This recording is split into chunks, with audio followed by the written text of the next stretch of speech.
सत्य, इसके बगैर चलोगे तो ठोकर जरूर खाओगे। इसे साथ नहीं ले चलोगे तो जिंदगी में धोखा जरूर खाओगे। इसे ओढ़े बगैर चलोगे तो जिंदगी के ठंड में आप कांपते रह जाओगे, अंधेरे और अंधविश्वास में घिर जाओगे। आकाश की ऊंचाइयों को अगर आप छूना चाहते हो तो सत्य आपके पंखों के नीचे वो पवन होगा। सत्य क्या है? अगर बाइबल कहता है कि आकाश और पृथ्वी टल जाएगा लेकिन ये वचन टलेगा नहीं। अरे क्यों बाइबल पे ही विश्वास करें? क्या और कुछ सत्य नहीं है? ये सवाल आपके दिमाग में घूमता हो। नोहा, अब्राहम, डेविड, यार सब मन घड़त कहानियां जैसा लग रहा है। यार बाइबल में लोगों का इतना सारा उम्र कैसे हो सकता है? बाइबल के अंदर दर्शाए गए परमेश्वर के बारे में लोगों को बहुत सारी गलतफहमियां। Why there is so much of violence, genocide, prejudice, injustice in the Bible? एक बात बताओ, ईश्वर फादर है, सन है कि होली स्पिरिट है? ईश्वर का सीन समझ और उसकी योजनाओं को हम लोग समझने में असमर्थ रहते हैं। कमारी में से जन्म लिया है, मजाक है क्या? कौन फिर से आने वाला है? यीशु? तो आइए मिलकर खोजते हैं ऐसे ही हमें कई बार उलझाने वाले सवालों को और उनके बाइबल से जवाबों को सुनने के लिए एक नई श्रृंखला जो सनातन सत्य को आप तक पहुंचाने के लिए शुरू होने जा रही है, सत्य की लहर।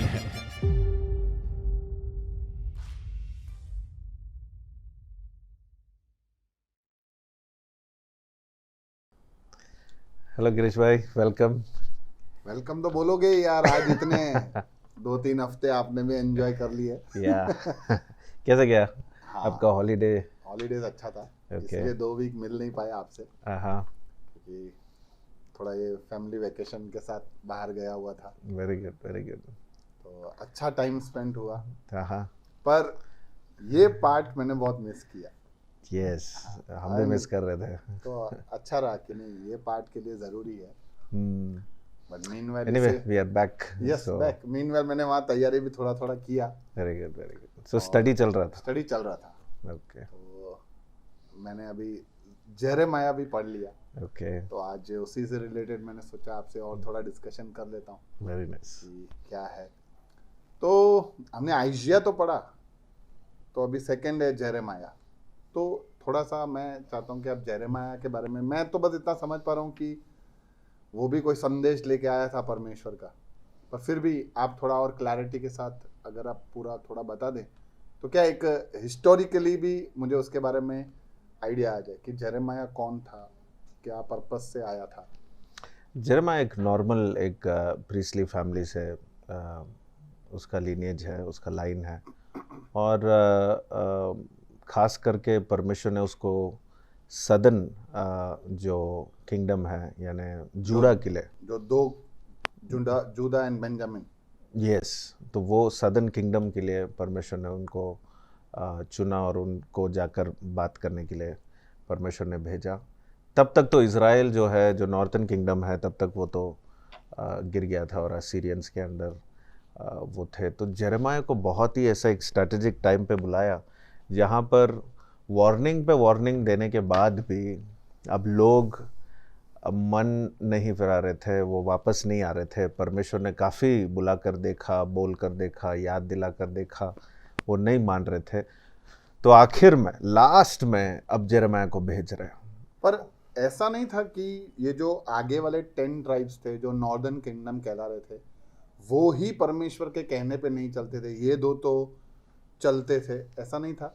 ऐसे ही था, लेकिन उसके बाद ये भी ऐसे ही करने लगे। ये सब आप सारे ये भविष्यवाणी जो पुस्तकें को आप पढ़ोगे तो एक ही जैसा मैसेज लगेगा, क्योंकि जब भविष्यवक्ता कब एंट्री आता है उसका एंट्री तभी आता है जब लोग पाप में गिरते हैं, कुछ गलत करते हैं, पीछे हट जाते हैं, जब वो परमेश्वर को भूल जाते हैं या परमेश्वर को नकार देते हैं। कोई भी ऐसा कंडीशन आए, एक भविष्यवक्ता को परमेश्वर भेजता है, क्योंकि भविष्यवक्ता कौन है? जो परमेश्वर का संदेश या परमेश्वर जो कहना चाहता है, बोलना चाहता है, वो मैसेज को लेकर वो लोगों तक डायरेक्टली पहुंचाते हैं।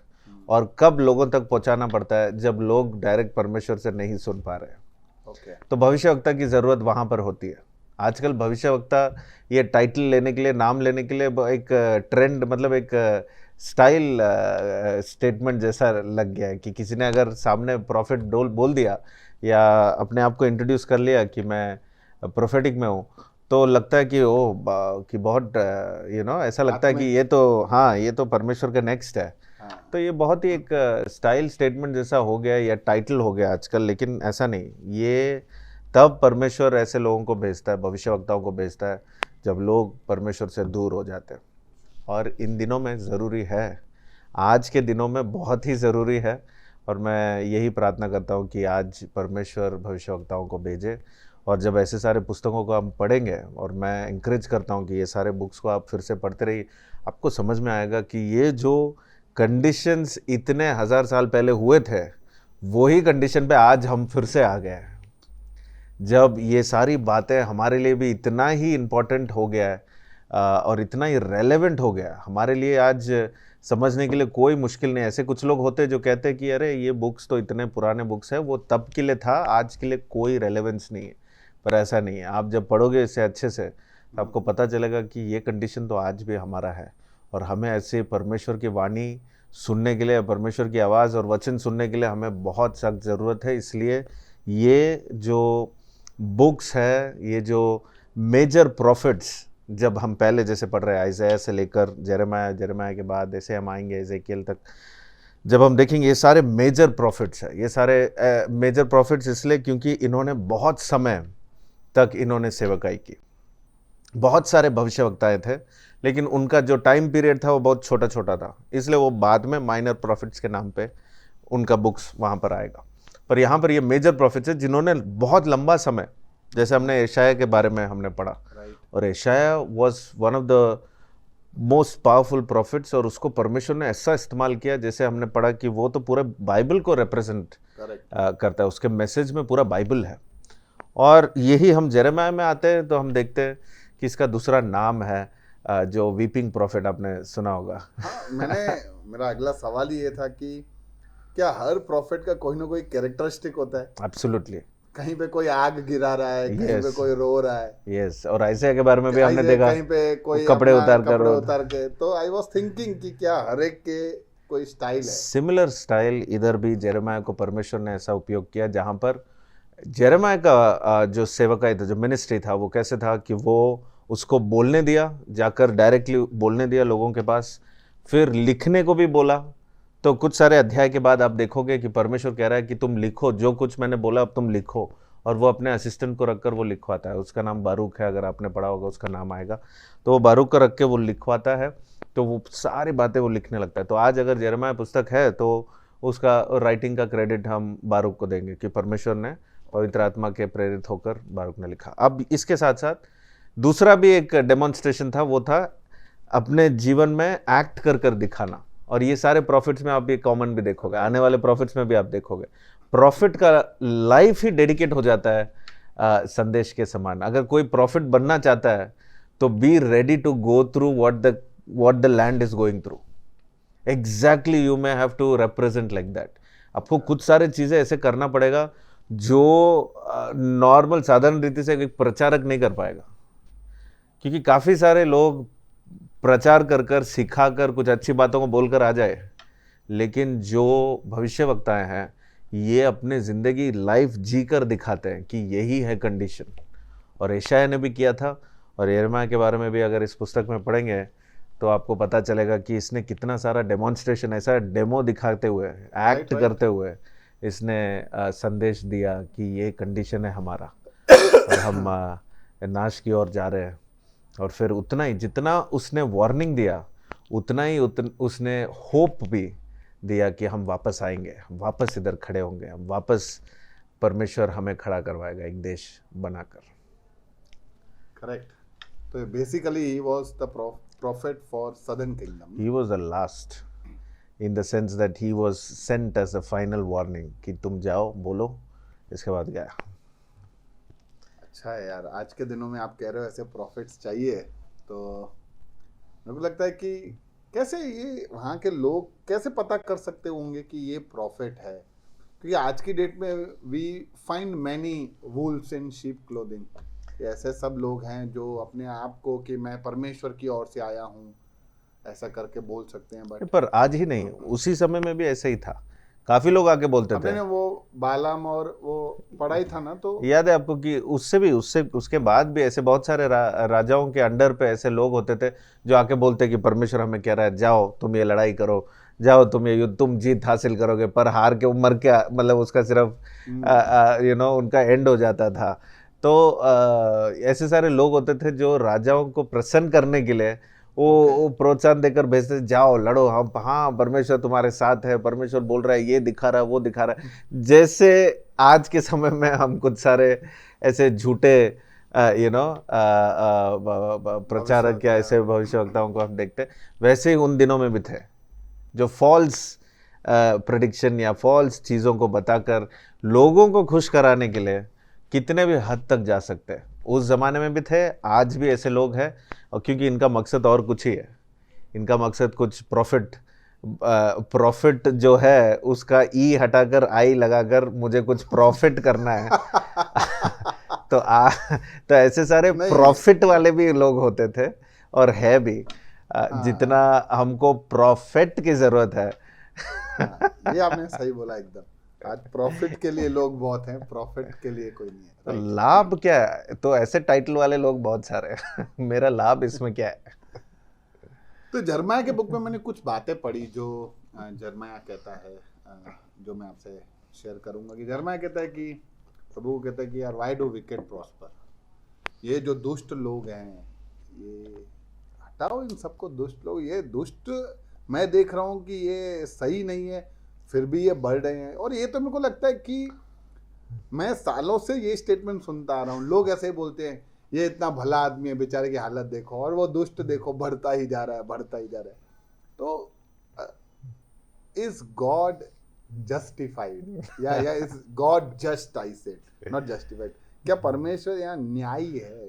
क्या है ये? हम क्या है 20-30 साल अपना नज़रिया समझ के साथ एक 20-30-40-50 साल हम देखते हैं जीवन को और समझते हैं और कंक्लूजन में आ जाते हैं कि परमेश्वर ऐसा है, परमेश्वर ने ये नहीं किया, परमेश्वर ने मेरे लिए वो नहीं किया, उसने मेरी आवाज़ को नहीं सुना, मेरे प्रार्थनाओं को नहीं सुना। 50 साल के अंदर आप कंक्लूजन में आ जाते हो कि परमेश्वर कौन है। ये सबसे बड़ा गलत।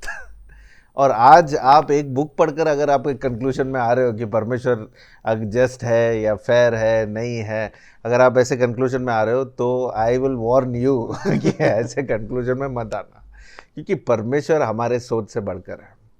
उससे अगर जानना है, उससे अगर पहचानना है, जैसे यशायाह की किताब में लिखा है जो हमने पढ़ा था पिछले बार, कि परमेश्वर कहता है कि मेरा सोच और मेरी बातें जो है तुम्हारे जैसे नहीं है, तुमसे बढ़कर है, फार बढ़कर है। लेकिन अगले वचन में लिखा है ये सारी बातें जो तुम्हारे सोच से बढ़कर है वो मैं तुम्हें दूंगा। वो कोई नहीं पढ़ता है। तो हम जितना पढ़ते हैं हम बोलते हैं कि अच्छा, my thoughts are not your thoughts, you know the way you think is not the way I think. तो हम सोचकर हम कंक्लूजन में आ जाते हैं, ठीक है भाई मेरा सोच छोटा ही है, उसका सोच बड़ा है, चलो हम कुछ नहीं करेंगे। लेकिन उसके नीचे वचन नहीं पढ़ते। उसके नीचे वचन लिखा है कि उसका सोच इतना बड़ा है जो हमारा सोच जैसा नहीं है, लेकिन वो सोच को वो डाउनलोड करता है, वो देता है हमें। जैसे बादलों से बारिश गिरता है वैसे ही वो ऊपर से हमें वो सोच देगा। और वो सोच जिसको मिलता है, वो वचन जो पाते हैं, वो वचन कभी नीचे नहीं गिरता है खाली। वो वचन याद है जहां पर वो वचन कभी नीचे नहीं गिरता है खाली। अब वो वचन पढ़ते हैं और ऊपर ये वचन पढ़ते हैं कि मेरा सोच तुम्हारे सोच से बढ़कर है। बीच में जो बातें कनेक्टिंग है वो नहीं पढ़ते। अब मुझे ऐसा लगता है कि बाइबल को पढ़ने वाले अगर ऐसा सेलेक्ट कर कर वचनों को पढ़ेंगे तो हम वो पूरा संदेश को खो बैठेंगे कि परमेश्वर सब कुछ हमें बताना चाहता है, वो समझाना चाहता है।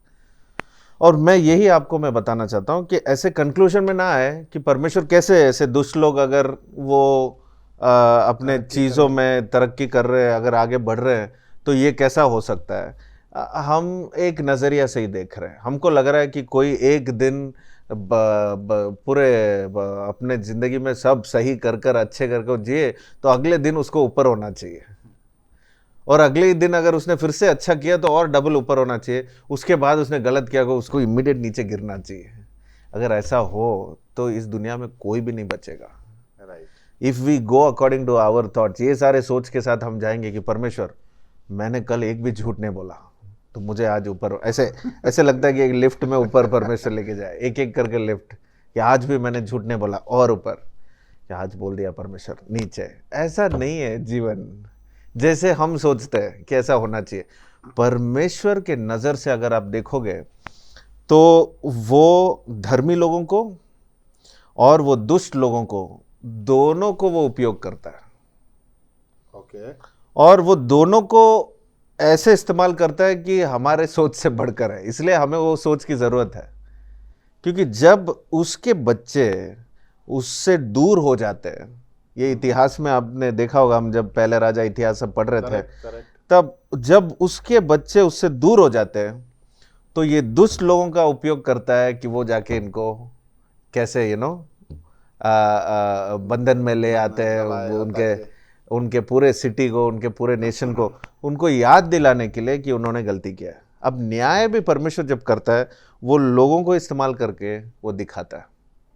और जब तक हम इस धरती में हैं, वो न्याय दिखाने का उसका स्टाइल ही ऐसा है कि वो हमको इस्तेमाल करता है न्याय दिलाने के लिए, क्योंकि आशीष देने के लिए भी वो हमको ही इस्तेमाल करता है। जो भी ब्लेसिंग्स आज तरक्की किसी का हुआ है तो वो भी लोगों के द्वारा ही तो हुआ है।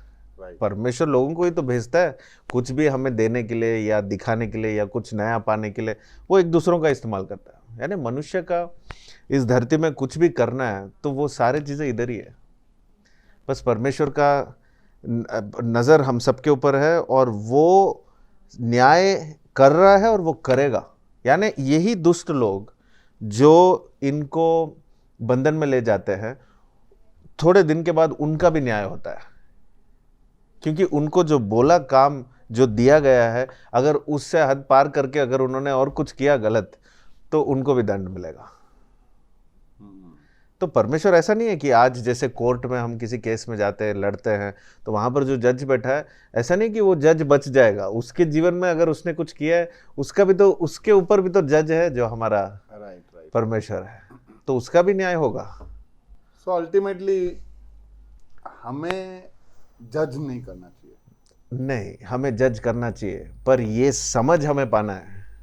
जज तो हमें करना चाहिए, नीति वचन में भी, और मैंने सबको समझाया था कि जज हमें करना है। हर दिन हम हर चीज में जज तो करते ही है, लेकिन हमारे अधिकार में जो है, हमारे लेवल पे जो है, वो जजमेंट हमको पास करना है। और ये सारी बातें जो समझ में नहीं आता है, इसे तुरंत कंक्लूजन में ना आ जाए कि वो ऐसा है। परमेश्वर मनुष्य नहीं है, वो तो वो इसलिए वो समझा रहा है कि मैं तुम्हारे जैसे नहीं हूँ, मेरा सोच बढ़कर है। तो वो बढ़कर जो उसका सोच है, उसे डाउनलोड करना जरूरी है। और सेकेंडरी, परमेश्वर के बारे में हमें अगर समझ नहीं भी आ रहा है तो भी एक बात तो पक्का है कि वो अनजस्ट तो नहीं है, कभी भी वो नहीं है। I mean, इतना तो विश्वास, इतना भरोसा तो हमें करना है, क्योंकि अगर नहीं कर पा रहे, अगर कोई भी संदेह है, तो वो परमेश्वर ही नहीं है ना। राइट। अगर वो अन्याय कर रहा है तो वो परमेश्वर क्यों है? अगर वो झूठ बोल रहा है तो परमेश्वर कैसा? करेक्ट, क्योंकि परमेश्वर का डेफिनेशन ही ऐसा नहीं है। राइट सही है। अच्छा, फिर आगे एक जगह लिखा है कि it is cursed to put trust on to the man. यानी एक व्यक्ति के ऊपर तुम अगर भरोसा रख के बैठे हो तो तुम श्रापित हो, यानी ये अच्छा नहीं है। मैं ऐसा सोचता हूँ कि हम, बात सही है कि हमें परमेश्वर पे ही भरोसा होना चाहिए, बट व्यक्ति के ऊपर भी हम भरोसा रख के बैठे नहीं। तो आज तो क्या है, अभी जनरल सेंस में देखें तो आज हम सब लोग एक दूसरे के ऊपर भरोसा रख के ही बैठे हैं ना, तो क्यों हम व्यक्ति के ऊपर भरोसा ना रखें? एक तो है ये पुस्तक, दो लिटरेचर का जो स्टाइल है, जो राइटिंग का स्टाइल है, दो भाग में बांटा गया। एक है जो एक प्रोज स्टाइल है, यानी बस ऐसे बताया गया है डायरेक्ट, परमेश्वर का सोच, परमेश्वर के सोच में जो है वो व्यक्त किया और वो बात किया, और इट्स क्लियर कि ये है, ऐसे ऐसे तुम कर रहे हो और ऐसा होगा, मैं तुम्हें वापस आऊँ। दूसरा जो स्टाइल ऑफ राइटिंग है, जो बाद में राइटिंग के स्टाइल में जब आया, वो है पोएटिक स्टाइल, कविता के रूप में। तो वहाँ पर हम देखते हैं ज़्यादा, जैसे आपको याद है जब भजन संहिता हमने पढ़ा था, जब उसके पहले अय्यूब पढ़ा था, तो जो कोई भी जब पोएटिक स्टाइल में आता है तो वो उसमें एक्सप्रेशन ऑफ फीलिंग्स बहुत दिया गया है।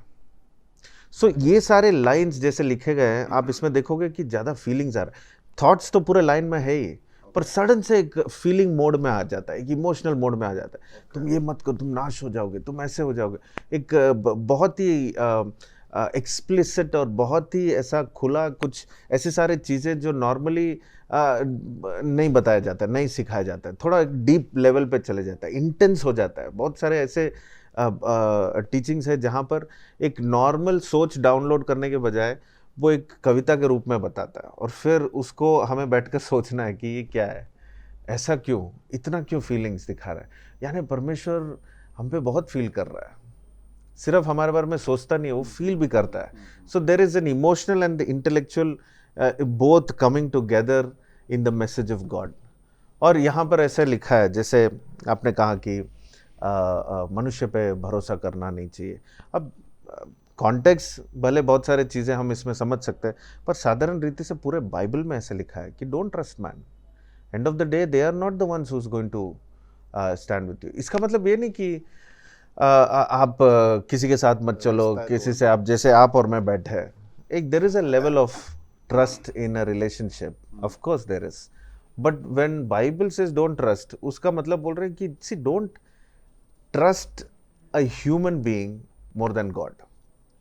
बॉटम लाइन, अगर ये अंडरस्टैंडिंग हमारे माइंड में है कि परमेश्वर से ज़्यादा किसी पे भरोसा मत रख दो। आप चल रहे हो एक साथ, ठीक है, पर परमेश्वर की अगुवाई में चलो, परमेश्वर को सामने रखते हुए चलो। So you will be careful कि नहीं, हाँ यहाँ पर मुझे स्टॉप करना है। कोई अगर ऐसे कुछ बातें कह रहा है जो परमेश्वर के अनुसार नहीं है, तो तुरंत आपका भरोसा परमेश्वर में है, इसलिए ये चीज़ों में आपको थोड़ा दूर पीछे हट जाना चाहिए। क्या हम यहाँ पे ये भी ले सकते हैं कि ये भी समझ होना चाहिए कि a human can change Of course, that's any what, time, yeah, but God, he is not God who will not change. right, absolutely। तो इसलिए परमेश्वर पे भरोसा करना, यू विल नेवर फेल। देखो यिर्मयाह ऐसे समझा रहा है बीच में कि देखो, अगर तुम परमेश्वर अगर कुछ बोलता है ना, तो वो ज़रूर करेगा, वो ज़रूर करेगा, और तुमको चिंता करने की ज़रूरत नहीं है। तो और लोगों पे अगर तुम सोच रहे हो कि नहीं ये मुझे बचाएगा, ये मुझे करेगा,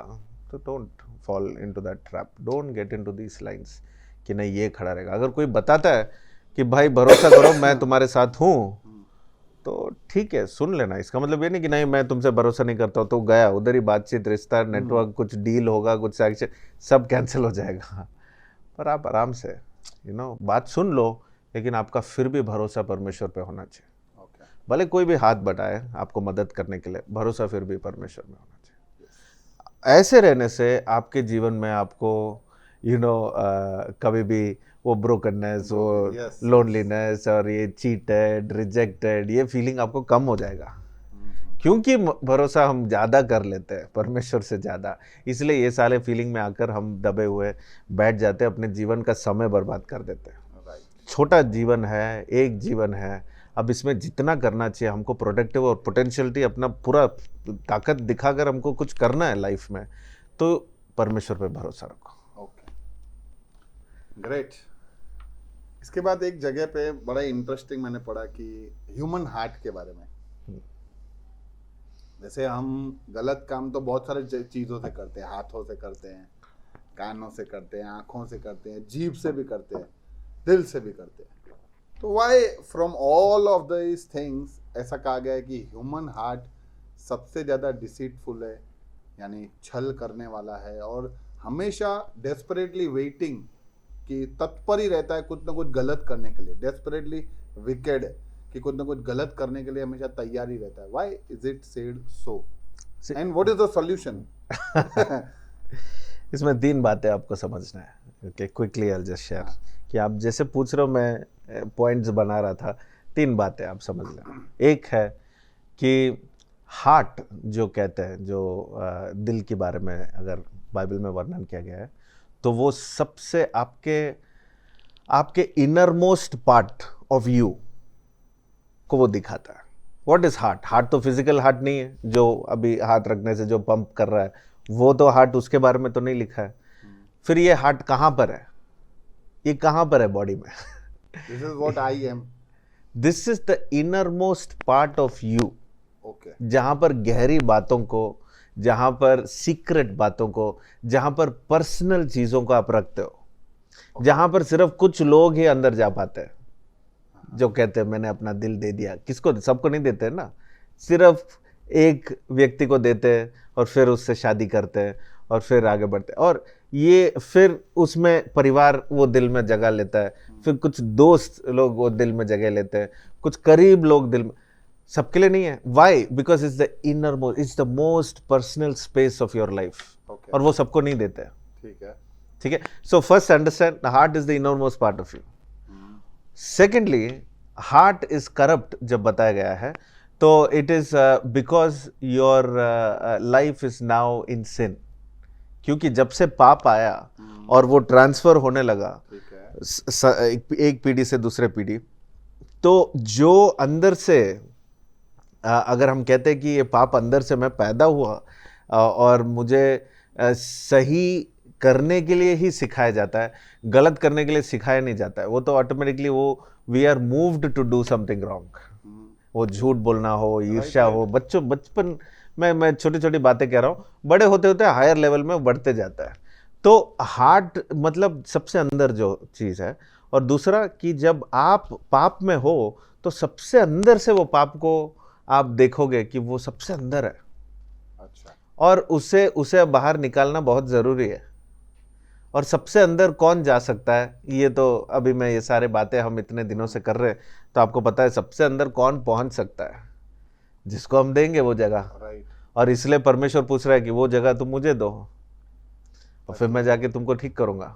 वो जाके वो वहां से पाप निकाले। हाँ, वो द कोर वहां से अगर कोई निकाल सकता है तो कोई मनुष्य जाकर निकाल नहीं सकता है। वो हमें अच्छे बातें कह सकते हैं, अच्छी बातें सिखा सकते हैं, देखो ये अच्छा है ये बुरा है बता सकते हैं, लेकिन अंदर से अगर कोई पाप निकाल सकता है तो केवल परमेश्वर ही है, जिसने वो दिल हमें दिया, जिसने वो बनाया। तीसरी बात जो आपको प्रैक्टिकली समझना है कि आज जैसे लोग बाहर हम सुनते हैं कि अपनी दिल की बात सुनो, ऐसे बोलते हैं, अपना दिल की बात सुनो, अपना दिल का पीछा करो, जो दिल कहता है तुम करो। अब ये सारे फेमस पंच लाइन्स और डायलॉग्स है आजकल, जो दुखी होते हैं, जो जो टूटे मन से बैठे होते हैं, उनको बोला तुम दिल की बात सुनो ना, जो तुम्हें मन करता है वो करो, जाके खुश रहो, खुश रहो। तो जो मन में आता है वो करो। उनके लिए ये वचन की जरूरत है कि हमारा दिल सबसे करप्ट है, बुरा करने के लिए तत्पर है। अब तुम कैसे करोगे? जो दिल की बात है तुम कैसे फॉलो करोगे? राइट। क्योंकि तुम्हारे दिल की बात तो कह रहा है कि तुम गलत करो। और अगर लोग दिल की बात अगर करेंगे, दिल के पीछा होकर जाएंगे, तो वो गलत करने लगेंगे। इसलिए you don't follow your heart, you follow God, and your heart will follow God. And when your heart follows God, then what comes from the heart will be good. क्योंकि ये बाद में बाइबल में हमको समझाया गया है, जब आगे हम देखेंगे, यीशु मसीह कहता है कि तुम्हारे जो तुम्हारे अंदर से बाहर आता है ना, वो तुम्हें अशुद्ध करता है। ओके। जो तुम खाते हो वो तुम्हें अशुद्ध नहीं करता है, लेकिन तुम्हारे अंदर से जो बाहर आ रहा है। और बाइबल में लिखा है जो मुंह से आता है वो दिल से आता है। तो दिल क्या है? सबसे करीब चीज। और जो कुछ हमारी जुबान पे आ रही है वो दिल से ही आ रहा है। अब दिल को साफ करो तो तुम्हारी जुबान साफ होगी। काफी बार बाहर से अच्छे लोग अच्छे बात करते हैं, जो धोखा देते हैं वो वो धोखा कैसे होता है? क्योंकि उनके मुंह से बहुत अच्छी बातें आती है, अट्रैक्टिव होता है, वो हमको एंटाइस करते हैं, वो हमें वो क्या कहते हैं, वो भटका कर हमें डिस्ट्रैक्ट कर कर वो अपनी ओर आकर्षित करते हैं और आपको गिरा देते। तो धोखा ऐसे ही होता है। और धोखा कहाँ नहीं होता है बोलो आप दुनिया में? धोखा कहाँ किसके इलाकों में नहीं होता है, किसके घरों में नहीं होता, किसके जीवन में नहीं होता है? कहीं ना कहीं धोखा हमको एक अनुभव तो हो ही जाता है, और सबसे करीब लोगों से होता है। और करीब लोग दिल में होते हैं, दिल के पास होते हैं, तो धोखा भी वहीं से टूट जाते हैं। ग्रेट। सो ये सारे अंडरस्टैंडिंग अगर हम समझ पाएंगे तो परमेश्वर हमें बता रहा है कि दिल करप्ट है, it's deceitful, it's ready to sin. और अगर तुम दिल की बात सुनोगे ना, तुम आगे नहीं बढ़ोगे। जबकि दुनिया सही में उल्टा, ठीक से एग्जैक्टली वो बता रहे कि तुम दिल की बात सुनो, जो तुम्हारा दिल कह रहा है वो करो। और उल्टा ये भी है कि हर जगह ऐसे बताते हैं कि अपने मन के ऊपर कंट्रोल करो, ध्यान लगाओ, आंखें बंद करो, पोजीशन में बैठो, ये करो, मन शांत करो, मन शांत करो, मन को खाली करो, जबकि फोकस दिल पे करना है। अब देखो आप कितना और करवा रहे सब दिमाग शांत करो, बोली पे ध्यान दो, जबकि everything is connected to heart. To our heart. If our inner most is clean, और इनर मोस्ट कौन जा सकता है? जिसने उसको बनाया, और वो परमेश्वर ही है। इसलिए दिल को अगर साफ करना, जीवन को अगर आप अच्छे होते हुए देखना, अगर जीवन में अगर आपको तरक्की पाना है तो अंदर से शुरू करें। यस। और ये दुनिया क्या सिखाता है कि बाहर से शुरू करो। तो बाहर अच्छे कपड़े पहनते हैं, सफ़ेद कपड़ा पहन लेते हैं, बाहर से थोड़ा पूरा नीट करके मेकअप करके आते हैं तो लगता है अरे वाह ये तो बहुत है, पर अंदर दिखता है कि अंदर तो खालीपन है।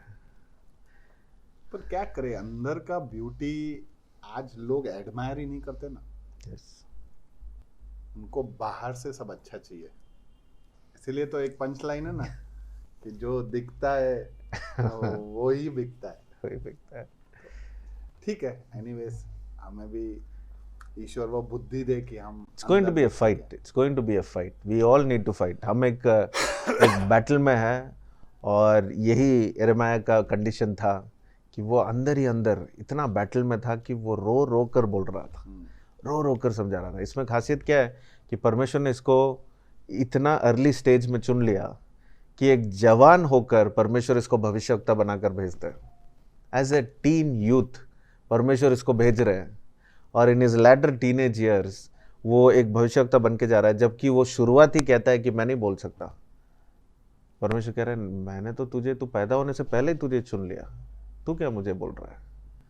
हाँ, एक्चुअली ये मैंने पढ़ा था कि even before you were in the womb of your mother I have seen you, I have chosen you. तो मैं सोच रहा था कि जो चीज अस्तित्व में ही नहीं है उसके बारे में भी प्रभु जानता है। यानी समझो, परमेश्वर एवरी डिटेल जानता है, आपके बारे में सब कुछ जानता है। आप कौन से जगह में हो, आपके चारों ओर कैसे लोग हैं, और वो आपको कैसा उपयोग कर सकता है वो लोगों के बीच में, वो सब कुछ जानता है। आप क्यों चिंता कर रहे हो? आप क्यों वरी कर रहे हो? आपको बस पहचानना है कि मैं कौन से जगह में हूँ, किन लोगों के बीच में हूँ, और मैं यहाँ पर ज़रूरत क्या है। जब ये सारे एंगल में देखोगे तो आपको पता चल जाएगा कि आपको कौन से एरिया में आपको परमेश्वर उपयोग कर रहा है और करेगा। तो यिर्मयाह के केस में वो कहता है कि मैं तो छोटा हूँ, मैं तो बोल भी नहीं सकता, ऐसे लोगों के सामने क्या बोलूँगा। परमेश्वर बोलता है नहीं, मैं अपने शब्दों को डालूंगा, मैं डाउनलोड करूंगा, डिपॉजिट करूंगा, तुम जस्ट जाके उसको रिलीज करो। भविष्यवक्ता ऐसे होते हैं। आजकल के लोग सोच सोच कर जाकर बोलेंगे, लेकिन परमेश्वर बोलता है मैं ऐसे बातों को लगाऊंगा, तुमको जस्ट मुंह खोलना है और वो बात ऑटोमेटिकली बाहर आएगा। और ये जाकर बोल रहा है, समझा रहा है, और कैसे बातें बोल रहा है? ऐसे बातें नहीं जो लोग सुनना चाहते हैं। वो तो जाके बोल रहा है कि न्याय होने वाला है, बदल जाओ, मन फिराओ, परमेश्वर से प्रार्थना करो, हम गिरने वाले हैं, हमारे ऊपर न्याय आ रहा है। इतने दिनों से परमेश्वर हमसे बोल रहा था, हमने नहीं सुना, अब तो न्याय आएगा, तैयार हो जाओ, ये हो जाओ। मतलब पूरे आंसुओं के साथ वो बताता है, दुखी के साथ, दिल टूट कर वो बात करता है, बताता है, और लोग सुनना नहीं चाहते, लोग उसको स्वीकारते नहीं। बोलता है क्या बोल रहे हैं? जो भी मुंह खोलता है तो ये नेगेटिव ही बोलता है।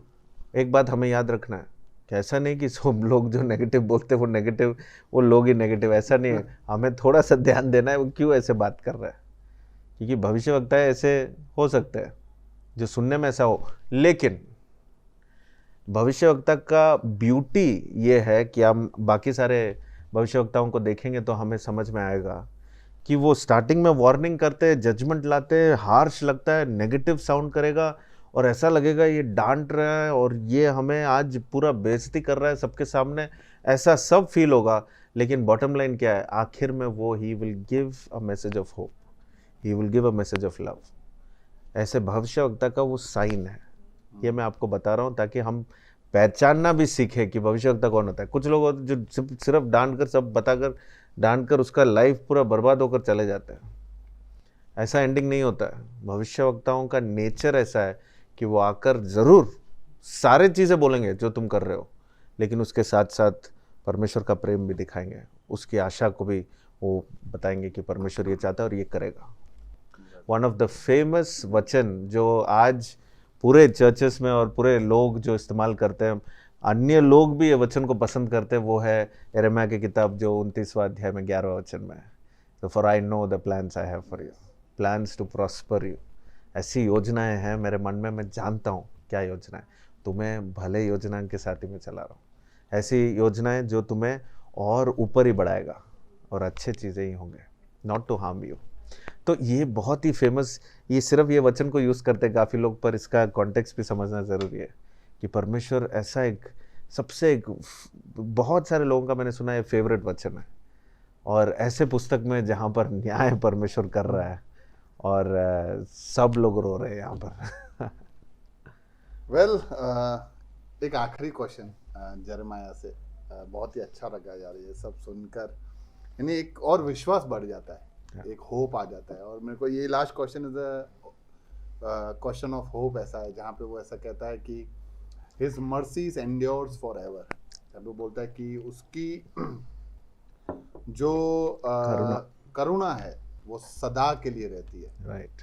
तो जस्ट मैं ऐसे ही सोच रहा था कि I know he is good God, और हमारे किसी के भी जीवन में विपत्तियों से भी भरा हुआ हो, लेकिन there is goodness in everything. इसमें हम मर्सी को क्या डिफाइन करें? बिकॉज जनरली पीपल, जब हम बोलते हैं कि परमेश्वर भला है, तो लोग ऐसा पूछते हैं, कोरोना में मेरा बेटा मर गया, कोरोना में मेरा पति मर गया, तो ये भला है? हमारा अच्छा खासा धंधा चलता था, सब बंद हो गया है, भला है? तो अंडर दो सर्कमस्टेंसेस अपने मर्सीज को कैसे डिफाइन करें? हाउ डू यू सी कि परमेश्वर का करुणा, तो आप करुणा को या मर्सी को कैसे देखते हो? देखिए, इसके अगले ही पुस्तक जो यिर्मयाह का ही किताब है, जो एक फेमस वचन उस बुक में से है जो हम आगे पढ़ेंगे, जहाँ पर लिखा है कि उसकी करुणा हर सुबह नया है। ओके। ये पढ़ेंगे हम। और ये करुणा सब्जेक्ट जो है बहुत ही इम्पोर्टेंट है यिर्मयाह की किताब में, और ये समझना भी ज़रूरी है, क्योंकि उसका करुणा का समझ यही है कि वो हमें क्षमा करने वाला परमेश्वर है। वो क्षमा करता है, है ना। गलतियां हम करते रहते हैं और वो क्षमा करने वाला परमेश्वर है। He gives us that pardon, वो हमें माफ़ करता है, वो हमें आगे देखना चाहता है। वो क्षमा क्यों कर रहा है? क्योंकि वो ऐसे जगह में हमें पहुंचाना चाहता है जहां पर हम अपने जीवन को पूरे एक भरपूरी के साथ जिए, पूरे एक फ्रीडम में जिए, अपने लाइफ को पूरी जो उसकी जो योजना है उससे पूरा करने में हम आगे बढ़े, ना कि ये सारे गलतियां कर कर कहीं पर फंस जाए जीवन में। बहुत लोग ऐसे कर कर कर उनको लगता है कि अब बस मेरा जीवन ऐसा ही है और मैं गलती करते रहूँगा, शायद इसलिए मुझे बार बार सिर्फ गलतियां करने का मन करता है। ऐसा नहीं है। तुम परमेश्वर के पास आओ। जैसे आपने कहा, आपको पता है परमेश्वर भला है, ये बॉटम लाइन, ये सब फाउंडेशन है। वो भला है, बस वो बुरा कभी कर ही नहीं सकता, वो बुरा सोचता भी नहीं है हमारे बारे में। लेकिन यहाँ पर जो हम देखते हैं, यहाँ पर क्या कर रहा है, वो न्याय कर रहा है, और न्याय के साथ साथ वो रेस्टोरेशन मैसेज भी दे रहा है, वो आशा का मैसेज भी दे रहा है कि मैं तुम्हें वापस ले आऊँगा, पर ये तुम्हें अब इसका सामना करना पड़ेगा क्योंकि तुम मुझे छोड़कर गए और तुम्हारे अंदर वो आइडोलेट्री और इमोरलिटी, यानी तुम ऐसे सारे चीज़ों को करने लगे हो जो मेरे ऑपोजिट डायरेक्शन में, और तुम दूर जा रहे हो, और तुम्हारे दूर जाने के वजह से बाय चॉइस तुम ऐसे सारे दंड को तुम अपने ऊपर ला रहे हो। मैं तुम्हारे लिए, मेरा जो करुणा है वो सदा के लिए तुम्हारे साथ, वापस आ जाओ, जल्दी आओ। और ये परमेश्वर ऐसा बुला रहा है कि आ जाओ वापस, मैं तुम्हें ठीक करूंगा, मैं तुम्हारे लिए अच्छी योजनाएं रखे। अब ये जब वचन बताया जा रहा है कि मैं तुम्हारे लिए अच्छी योजनाएं रखा हूं, वो मुश्किल में है। न्याय ऑलरेडी, उनका न्याय उधर हो रहा है और परमेश्वर कह रहा है मेरी योजनाएं अच्छी योजनाएं तुम्हारे लिए। आप ये पुस्तक पढ़ोगे, आपको लगेगा ऐसे कंडीशन में जहां पर सबने अपना घर खो दिया है, अपने परिवार को खो दिया है, कोई बंधन में चले गए, कोई मर गए, कोई बिछड़ गए अपने परिवार से, अलग अलग हो गए, जो बंधन में चले गए, अब वो अपने देश में नहीं है, अपने लैंड में नहीं है, अपने जगह में जो धंधा करते थे वो बंद हो गया। जैसे आप कंडीशन कोविड के बारे में बोल रहे हो, वैसे ही कंडीशन यहाँ पर है। तो ये सब पूरा अपने फाइनेंस लॉस हो गया, घर लॉस हो गया, सेविंग्स था सब गायब हो गए, जो उनके अचीवमेंट है सब नाम कुछ नहीं, आइडेंटिटी नहीं है उनका। ऐसा जब एक शत्रु देश आता है और पूरा देश को नाश करता है, तो आपको पता है कि आइडेंटिटी लॉस हो जाता है वहाँ पर। नया कल्चर, नया लैंग्वेज, नया माइंडसेट लाने की कोशिश करते हैं। ऐसे समय में परमेश्वर बोल रहा है मैं तुम्हारे लिए अच्छी योजनाएं रखा हूँ, तो ये हमें क्या याद दिलाता है कि देखो परमेश्वर भला है और उसके वचन को सुनना बहुत जरूरी है, चाहे कोई भी कंडीशन में हो। और जेरेमाया ऐसे सिचुएशन में बात कर रहा है जहां पर कोई भी एक नॉर्मल इंसान जिसको लगेगा कि मैं इतने मुश्किल में हूं और तुम ऐसे बातों को ले आ रहे हो, तो उनको गुस्सा ही आएगा। लेकिन जो परमेश्वर के बारे में सोचना चाहता है और जो अच्छी बातों को जीवन में आगे बढ़ना चाहता है, वो तुरंत ऐसी बातों को लेगा, समझेगा। और इसलिए ये करुणा जो सदा के लिए है वो यही है कि अगर परमेश्वर की उपस्थिति, उसका वचन, देखिए द फैक्ट दैट इन लोग अभी इतने बुरे कंडीशन में है कि परमेश्वर उनको रिजेक्ट करके वो चले भी जाए ना, तो कोई गलत नहीं है। राइट। परमेश्वर उनको रिजेक्ट करके बोले कि मैं दूसरे देश से मैं उनको चुनूंगा और उनके साथ मैं चलूंगा, तो उसमें कोई भी गलत नहीं है, क्योंकि इन्होंने इतना बुरा कर दिया, इन्होंने रिजेक्ट कर दिया गॉड को। अब जिसको रिजेक्ट किया, गॉड उसके पास फिर से आ रहा है, बोल रहा है मेरा करुणा तुम्हारे लिए, आ जाओ। तो वो करुणा का समझ क्या है, हाउ मच लव। अब करुणा का दूसरा वर्ड प्रेमी है, प्यार है। इतना प्यार करता है वो हमसे, वो सदा के लिए है। Is there, easily loves us. वो नहीं चाहता कि कोई नाश हो, वो नहीं चाहता है कि कोई ऐसा बर्बाद हो जाए। इसलिए न्याय, अगर धरती पे अगर न्याय हो रहा है तो उसमें भी हमको भला ही देखना है कि इधर ही मेरा न्याय हो रहा है, ताकि मैं ठीक हो जाऊं, मैं समझ जाऊं, वापस में परमेश्वर के पास जाऊं, ताकि मैं अनंत काल के लिए उसके साथ रहूं। समझ पा रहे हैं आप? तो उसके करुणा जो हर दिन हर समय वो देने के लिए तैयार है, तो आप समझ लो वो एक राजा अपने राज्य में, अपने सिंहासन में बैठा है, और हमने गलती की है, हमारे ऊपर दंड आना चाहिए, हमें मरना चाहिए, इतना हद तक हमने गलत किया कि हमें मरना चाहिए। और फिर एक राजा कह रहा है हमसे कि मैं तुम्हें क्षमा करता हूँ, जाओ जियो। वहाँ पर करुणा का समझ आता है कि दंड आना चाहिए, लेकिन वो नहीं दे रहा है दंड, यानी उसको रिवर्स कर रहा है। दंड आ गया, गलती हो गया, मैं जेल में हूँ, मुझे डाल दिया, लेकिन फिर वो मर्सी के वजह से मैं वापस आ रहा हूँ। पता है आजकल भी कुछ शुभ दिन पर प्रेसिडेंट ने अगर वो मर्सी पे कुछ लोगों को रिलीज करते हैं, हाँ। है ना, एक इंडिपेंडेंस डे हो, रिपब्लिक डे, ऐसे प्रेसिडेंट का एक कोटा होता है उनका, उनको एवरी ईयर उनके हाथ में इतना पावर है कि जो अच्छे बिहेव कर रहे हैं, जो अच्छे से जेल में वो रिकवर कर रहे हैं, जो अच्छा कैरेक्टर मेंटेन कर रहे हैं, उनको फॉरगिव किया जाता है, उनको रिलीज किया जाता है। तो ऑल दैट इज मर्सी। बहुत गहरा है यार एकदम, यानी परमेश्वर और उसके बातें और उसके काम और उसके गुण के बारे में हम घंटों सोच सकते हैं, डूब सकते हैं। इसलिए कंक्लूजन में नहीं आए जल्दी से। थैंक यू भाई, बहुत ही अच्छा लगा, बहुत ही जेरेमाया से बहुत सारा सीखने को मिला। एंड आशा रखता हूँ कि हमारी बातों से जो लोग सुन रहे हैं उनके जीवन में भी बदलाव जरूर होता होगा। ठीक है, मिलते हैं नेक्स्ट वीक नए बुक के साथ। Thank you, God bless. सत्य, इसके बगैर चलोगे तो ठोकर जरूर खाओगे, इसे साथ नहीं ले चलोगे तो जिंदगी में धोखा जरूर खाओगे, इसे ओढ़े बगैर चलोगे तो जिंदगी के ठंड में आप कांपते रह जाओगे, अंधेरे और अंधविश्वास में घिर जाओगे। आकाश की ऊंचाइयों को अगर आप छूना चाहते हो तो सत्य आपके पंखों के नीचे वो पवन होगा। सत्य क्या है? अगर बाइबल कहता है कि आकाश और पृथ्वी टल जाएगा लेकिन ये वचन टलेगा नहीं। अरे क्यों बाइबल पे ही विश्वास करें? क्या और कुछ सत्य नहीं है?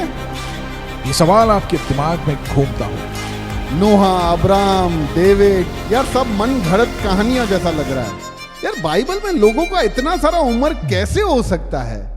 बाइबल के अंदर दर्शाए गए परमेश्वर के बारे में लोगों को बहुत सारी गलतफहमियां। Why there is so much of violence, genocide, prejudice, injustice in the Bible? एक बात बताओ, ईश्वर फादर है, सन है कि होली स्पिरिट है? ईश्वर के असीम समझ और उसकी योजनाओं को हम लोग समझने में असमर्थ रहते हैं। कमारी में से जन्म लिया है, मजाक है क्या? कौन फिर से आने वाला है? यीशु? तो आइए मिलकर खोजते हैं ऐसे ही हमें कई बार उलझाने वाले सवालों को और उनके बाइबल से जवाबों को सुनने के लिए एक नई श्रृंखला जो सनातन सत्य को आप तक पहुंचाने के लिए शुरू होने जा रही है, सत्य की लहर।